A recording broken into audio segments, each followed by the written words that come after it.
All right. So first thing we need to talk about is the visible light spectrum. Now, I'm just going to pull up one of these little colors. We'll look at it. Okay, so visible light spectrum. You've got your red, orange, yellow, green, blue, indigo, and violet. So those Roy G. Biv, that is the visible light spectrum, and that's what we should know before we get into going over photosynthesis. Biv, that's a W. Okay, Roy G. Biv.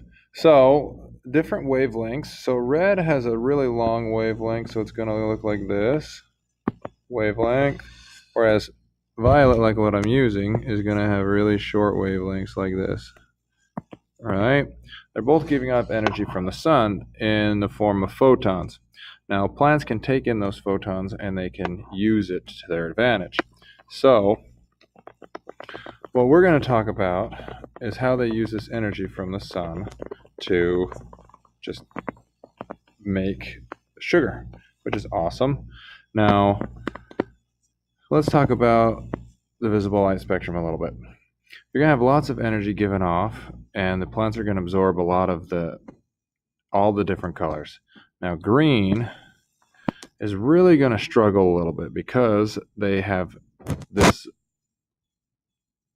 little structure inside their chloroplast called chlorophyll that is green and is going to reflect green light.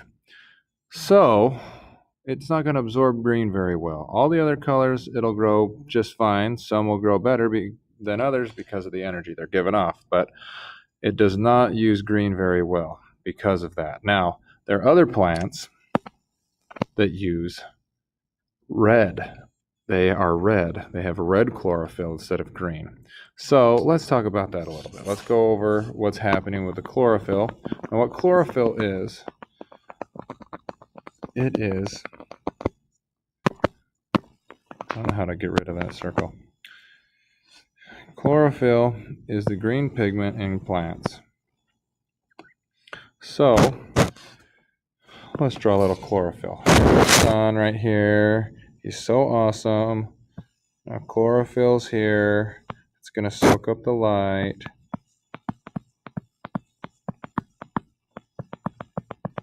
It's going to soak up the light, and it's going to do two different things. It's going to do photosystem 1. We're going to call that PS1, and photosystem 2. Now photosystem 1, what it's going to do first is it's going to split water into hydrogen ions and oxygen. We'll just say oxygen's purple. Oxygen, and oxygen gets released out into the atmosphere.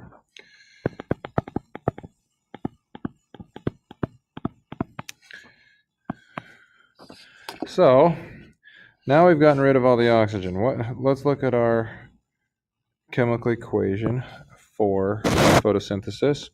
We have 6 carbon dioxides plus 6 waters, and that is going to make sugar in the form of glucose, C6H12O6, plus 6 oxygens. So now we've gotten rid of the oxygens already, and we've gotten rid of the water. Now first we got to add a little light to this. Without the light, these don't happen. So these reactions with the chlorophyll are actually called light reactions. They need light with them. Light-dependent reactions are the photosystem ones. Now, what's going to happen with this hydrogen, as we've discussed with cellular respiration, they're going to hook up to a hydrogen carrier in the form of, if I could spell, NADP. I like to say the P stands for plants. It's really phosphate.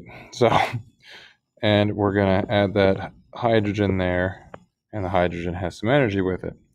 Now, photosystem 2 is going to do the ADP-ATP cycle. So we're taking ADP plus a phosphate, and we're adding that energy from the sun into that bond. So that's an endergonic reaction, and we're making ATP, which is anabolic, right? Here we have a catabolic reaction with splitting water, and here we have a anabolic one. So next, we have all this energy stored now from the light reactions. So our main things we're getting out of the light reactions, we're getting, well, plants are getting NADPH, the hydrogen carrier, and ATP. Now let's go over and talk about dark reactions.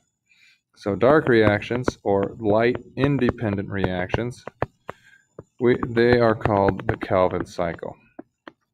So what's going to happen is we're going to take that CO2 right here, we're going to use all that CO2, and we're going to add it to this 5-carbon molecule called RUBP.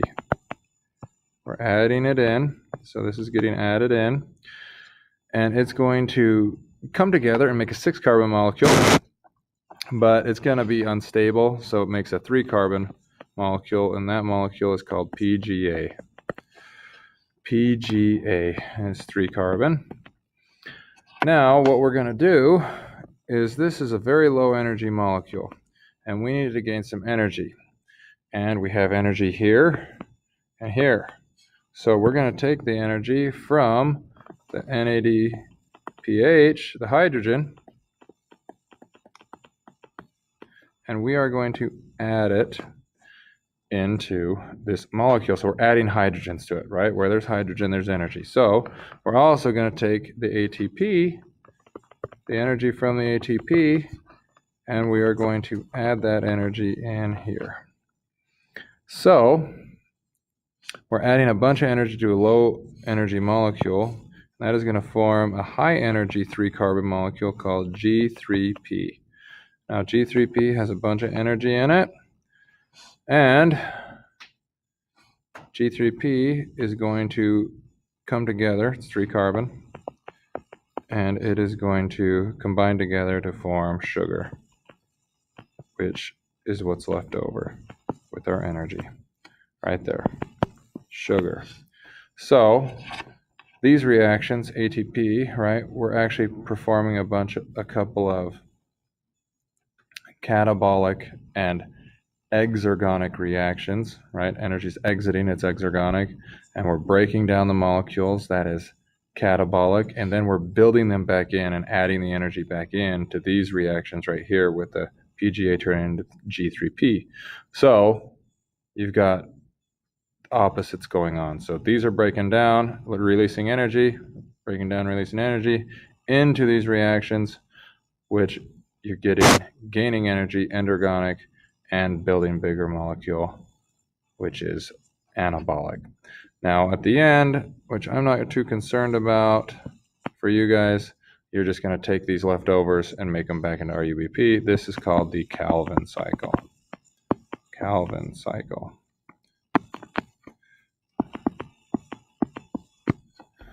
So now one thing we got to know is all this is happening inside of an organelle, inside of plants. It's all happening inside of a chloroplast right here. Now chlorophyll's in stacks called the thylakoid, and I don't know why that happened. Oh my gosh. It works. Okay. So it's all happening inside of a chloroplast. So chlorophyll, his main job is to take light energy and turn it into chemical energy. That is chlorophyll's main job inside the chloroplast, and the Calvin cycle is to take carbon dioxide and the rest of the energy from the light reactions and turn it into sugar. And that is photosynthesis for us, folks. I hope you learned something. There we go.